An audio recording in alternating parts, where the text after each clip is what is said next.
اللہ ताला ने कलम से फरमाया कलम लिख। मालिक क्या लिखूं? क़यामत तक होने वाले सारे मामलात लिख दे। कलम ने लिख दिए।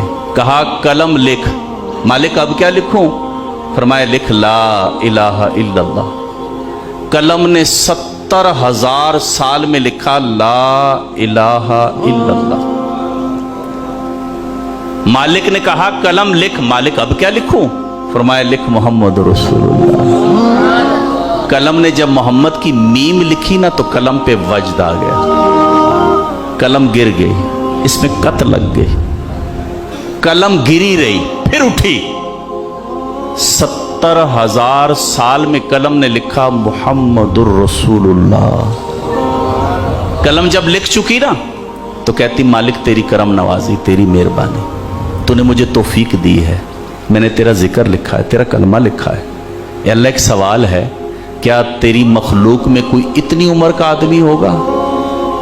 क्योंकि मुझे कलमा लिखने में 1,40,000 साल लगे। ए अल्लाह मैंने कलमा लिखा है 1,40,000 साल में। सवाल इतना सा है, क्या तेरी मखलूक में कोई इतनी उम्र का होगा जो जिंदगी में एक बार पढ़ ले? अल्लाह ने फरमाया मेरे ए कलम मेरे आखिरी नबी होंगे, उनका उम्मती एक एक दिन में 70,000 मरतबा पढ़ेगा ये कलम। कितनी आसानी से कलमा पढ़ते हैं। ये सदका है आमना के लाल का।